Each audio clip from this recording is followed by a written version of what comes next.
ಸರ್ಕಾರಿ ಆಸ್ಪತ್ರೆಗಳಲ್ಲಿ ಔಷಧಿಗಳಿಲ್ಲ, ವೈದ್ಯರು ಕಂಗಾಲಾಗಿದ್ದಾರೆ.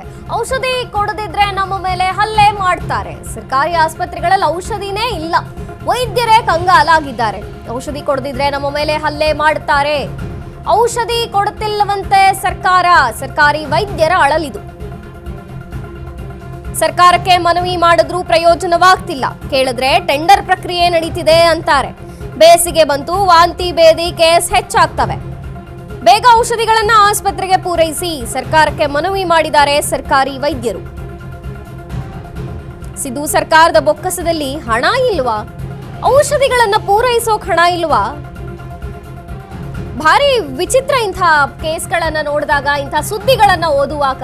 ಯಾಕೆಂದ್ರೆ ಔಷಧಿ ಕೊಡಕ್ಕೆ ಸರ್ಕಾರ ಇಷ್ಟು ಹಿಂದೇಟ್ ಹಾಕ್ತಿದೆ, ಇಷ್ಟು ಮೀನಾಮೇಷ ಎಣಿಸ್ತಿದೆ ಅಂತ ಈಗ ಸರ್ಕಾರಿ ವೈದ್ಯರೇ ತಮ್ಮ ಅಳಲನ್ನ ತೋಡಿಕೊಳ್ತಿದ್ದಾರೆ.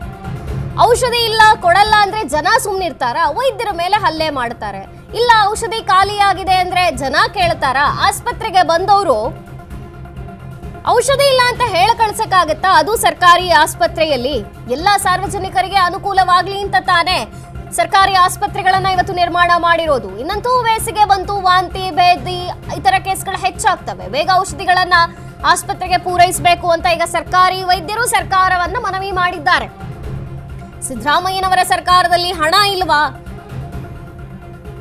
ಸರ್ಕಾರಿ ಆಸ್ಪತ್ರೆಗಳಿಗೆ ಬೇಗ ಯಾವ ಔಷಧಿಗಳ ಪೂರೈಕೆ ಆಗಬೇಕೋ ಅದನ್ನ ಪೂರೈಸಿ. ಅದನ್ನ ಬಿಟ್ಟು ಟೆಂಡರ್ ಕರೆದಿಲ್ಲ ಅಥವಾ ಟೆಂಡರ್ ಪ್ರಕ್ರಿಯೆ ನಡೀತಿದೆ ಅಂತ ಸಬೂಬು ಕೊಟ್ರೆ ಜನ, ಬಂದಂತಹ ರೋಗಿಗಳು ನಿಮ್ಮ ಟೆಂಡರ್ ಮುಗಿಲಿ ಆಮೇಲೆ ಔಷಧಿ ಬರ್ಲಿ ಅಂತ ಕಾಯ್ಕೊಂಡು ಕೂಡೋ ಪರಿಸ್ಥಿತಿಲಿ ಇರ್ತಾರ? ಸರ್ಕಾರಿ ಆಸ್ಪತ್ರೆಗಳ ಸ್ಥಿತಿ ಹಿಂಗಾದ್ರೆ ನಾಗರಿಕರು, ಸಾರ್ವಜನಿಕರು ಎಲ್ಲಿಗೆ ಹೋಗ್ಬೇಕ್ರಿ? ನಮಗೆ ಕೊಡ್ರಿ ಅಂತ ನಾವು ಬೇಡ್ಕೊಂತಿರೋ. ಈ ಪ್ರಸ್ತುತ ನಮ್ಮಲ್ಲಿ ಬಹಳ ತೊಂದರೆ ಆಗ್ತಾ ಇದೆ ಔಷಧಿಲಿ. ಯಾಕೆ ನಾವು ಔಷಧಿ ಬಗ್ಗೆ ಕಾನ್ಸಂಟ್ರೇಟ್ ನಿಮ್ಗೆ ಹೇಳ್ತಿದೀವಿ ಅಂದ್ರೆ ಸಾರ್ವಜನಿಕರಿಗೆ ತೊಂದರೆ ಆಗಬಾರ್ದು. ಈಗ ಒಂದು ಹಾಸ್ಪಿಟ್ಲಿಗೆ ಹೋದಾಗ ಚೀಟಿ ಬರಿಬಾರ್ದು ಅನ್ನೋದು ರೂಲ್ಸ್ ಇದೆ. ಸರ್ಕಾರವೇ ತಂದಂತ ರೂಲು ಚೀಟಿ ಬರಿಬಾರ್ದು ಅಂತ ಐತಿ. ನಾವು ಚೀಟಿ ಬರೆದ್ರ ಇವ್ರು ಕಾನೂನಾತ್ಮಕ ನಾವು ತೊಂದರೆದಾಗ್ತೀವಿ. ಚೀಟಿ ಬರಿಲಾರ್ದೇ ಪೇಷಂಟಿಗೆ ಆರಾಮ್ ನಾವು ಹೆಂಗ್ ಮಾಡಕ್ ಸಾಧ್ಯ? ಪೇಷಂಟ್ ಕಡೆ ತೊಂದರೆ ಆಗಿ ಏನಾದ್ರು ಅದಕ್ಕೆ ಟ್ರೀಟ್ಮೆಂಟ್ ಅಲ್ಲಿ ನಮ್ಮ ತೊಂದರೆ ಆದ್ರೆ ಅವ್ರು ನಮಗೆ ಕಿರಿಕಿರಿ ಮಾಡ್ತಾರೆ. ಅವ್ರು ನಮಗ ಕೆಲವೊಂದು ಟೈಮಲ್ಲಿ ಡೆತ್ ಆದ್ರ ಸೀರಿಯಸ್ ಇದ್ದವರು ನಮ್ಮ ಮೇಲೆ ಹಲ್ಲೆನೂ ಮಾಡ್ತೀವಿ. ಇದು ನಮಗೆ ಬಹಳ ನಮ್ಗೆ ತೊಂದರೆ ಆಗಿದೆ. ಇಬ್ಬರು ನಡುವೆ ನಾವು ಸಿಕ್ಕಂದಿದ್ದೀವಿ. ಸಾರ್ವಜನಿಕರಿಗೆ ಔಷಧಿ ಕೊಡ್ಲಿಕ್ಕೆ ಸೆಪರೇಟ್ ಒಂದು ವಿಂಗ್ ಅದ. ಈಗ ಅವ್ರು ಏನ್ ಹೇಳ್ತಾರ, ಈ ಮೂಮೆಂಟ್ ಅಲ್ಲಿ ನಮ್ಮ ಮಾಧ್ಯಮದ ಮುಖಾಂತರ ನಾ ಪತ್ರಿಕಾ ಪ್ರಕಟಣೆ ಅಂತ ಕೊಟ್ಟೆ, ಕಾಲಕ್ಕೆ ನಮ್ಗೆ ಔಷಧಿ ಸರಬರಾಜು ಆಗ್ತಿಲ್ಲ ಅಂತ. ಅದಾದ ನಂತರ 30 ಕೋಟಿ ದುಡ್ಡನ್ನ ರಿಲೀಸ್ ಮಾಡಿದ. ಬೇಸಿಗೆ ಕಾಲ ಬಂತು, ವಾಂತಿ ಭೇದಿ ಪ್ರಕರಣ ಬರ್ತಾವ, ಐವಿ ಫ್ಲೂಯಿಡ್ಸ್ ಇಲ್ಲ, ನಮ್ಮಲ್ಲಿ ಆಂಟಿಬಯೋಟಿಕ್ಸ್ ಇಲ್ಲ, ಅದೆಲ್ಲ ಚರ್ಚೆ ಮಾಡಿದೀವಿ. ಈಗ ನಮ್ಮಂತದಾಗ ತಗೊಳಕಂತ ಹೇಳಿದಾರ. ಮೊದಲು ನೀವು ಡಾಕ್ಟರ್ಗಳು ಸರಿಯಾಗಿ ಪ್ರೊಕ್ಯೂರ್ ಮಾಡಂಗಿಲ್ಲ ಅಂತ ಹೇಳ್ಬಿಟ್ಟೆ ಅವರು KSMS ಸ್ಥಾಪನೆ ಮಾಡಿದ್ರು. ಅವ್ರ ಮುಖಾಂತರನೇ ಮಾಡ್ಬೇಕಂತ. ಸೊ ಹಾಗಾಗಿ ನಮಗಿದ್ರಲ್ಲಿ ಸಾರ್ವಜನಿಕರಿಗೆ ತೊಂದರೆ ಆಗ್ಬಾರ್ದು. ಆಮೇಲೆ ನಮ್ಮ ವೈದ್ಯರಿಗೂ ಕೆಲಸ ಮಾಡ್ಲಿಕ್ಕೆ ಪ್ರತಿಕೂಲ ವಾತಾವರಣ ಸಿಕ್ಕರೆ ನಾವು ಇನ್ನೂ ಚೆನ್ನಾಗಿ ಸೇವೆ ಮಾಡ್ಬೋದು ಅನ್ನೋ ಉದ್ದೇಶಕ್ಕೆ ನಾವು ಔಷಧಗಳಿಗೆ ಸಮರ್ಪಕವಾಗಿ ನಮಗೆ ಕೊಡ್ರಿ ಅಂತ ನಾವು ಬೇಡ್ಕೊಂತಿರೋದು.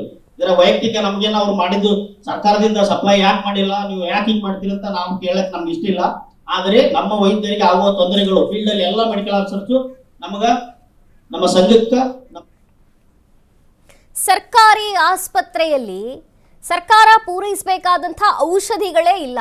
ಜನ ಬಂದ್ರೆ, ಸಾರ್ವಜನಿಕರು, ನಾಗರಿಕರು ನಮಗೇನೋ ರೋಗ ಆಗಿದೆ ಅಂತ ಬಂದ್ರೆ ಕೊಡಕ್ ಔಷಧಿ ಬೇಕಲ್ವಾ? ಕನಿಷ್ಠ ಔಷಧಿಗಳ ಸೌಲಭ್ಯವೂ ಕೂಡ ಇವತ್ತು ಸರ್ಕಾರಿ ಆಸ್ಪತ್ರೆಯಲ್ಲಿ ದೊರಕ್ತಿಲ್ಲ. ಇನ್ನು ಇಂಥ ಔಷಧಿಗಳು ಖಾಲಿಯಾಗಿವೆ, ಬೇಗ ಔಷಧಿ ಕಳಿಸ್ಕೊಡಿ. ಯಾಕೆಂದ್ರೆ ಔಷಧಿ ಖಾಲಿಯಾಗಿದೆ ಅಂತ ವೈದ್ಯರು ಹೇಳಿದ್ರೆ ಜನ ಕೇಳಲ್ಲ, ನಮ್ಮ ಮೇಲೆ ಹಲ್ಲೆ ಮಾಡ್ತಾರೆ ಅಂತ ಈಗ ಸರ್ಕಾರಿ ವೈದ್ಯರೇ ಸರ್ಕಾರವನ್ನ ಮನವಿ ಮಾಡುವಂತಹ ಪರಿಸ್ಥಿತಿಗೆ ಬಂದಿದೆ. ಯಾಕೆ? ಸಿದ್ದರಾಮಯ್ಯನವರ ಸರ್ಕಾರದಲ್ಲಿ ಹಣ ಇಲ್ವಾ? ಬೊಕ್ಕಸ ಖಾಲಿ ಆಗೋಯ್ತಾ? ಕನಿಷ್ಠ ಬೇಸಿಕ್ ಸೌಲಭ್ಯ, ಔಷಧಿಗಳನ್ನ ಬೇಕಾದ ಒಂದು ಪ್ರಮಾಣದಲ್ಲಿ ಸರ್ಕಾರಿ ಆಸ್ಪತ್ರೆಗಳಿಗೆ ಪೂರೈಸೋಕ್ಕೂ ಸರ್ಕಾರಕ್ಕೆ ಸಾಧ್ಯವಾಗ್ತಿಲ್ವಾ? ಟೆಂಡರ್ ಕರೆದಿದ್ದೀವಿ, ಟೆಂಡರ್ ಪ್ರಕ್ರಿಯೆ ಮುಗಿಬೇಕು, ಇನ್ನು ಪ್ರಾಸೆಸಿಂಗ್ ನಲ್ಲಿದೆ, ಹಂಗಿದೆ ಹಿಂಗಿದೆ. ಆದ್ರೆ ಜನ, ನಾಗರಿಕರು, ರೋಗಿಗಳು ಸರ್ಕಾರಿ ಆಸ್ಪತ್ರೆಗೆ ಬಂದವರು ಇಲ್ಲಿ ಖಾಲಿಯಾಗಿದೆ, ಟೆಂಡರ್ ಮುಗಿಬೇಕು, ಟೆಂಡರ್ ಇಂದ ಬರ್ಲಿ ಅಂತ ಕಾಯ್ಕೊಂಡು ಕೂತ್ಕೊಳ್ಳಕ್ ಆಗುತ್ತಾ? ಸಾರ್ವಜನಿಕರೇ ಪ್ರಶ್ನೆ ಮಾಡುತ್ತಿದ್ದಾರೆ. ಆಸ್ಪತ್ರೆಗೆ ಬಂದು ಔಷಧಿ ಇಲ್ಲ ಅಂತ ಸಾರ್ವಜನಿಕರೇ ಈಗ ವೈದ್ಯರ ಮೇಲೆ ಹಲ್ಲೆ ಮಾಡುವಂತಹ ಪರಿಸ್ಥಿತಿಗೆ ಬಂದಿದ್ದಾರೆ.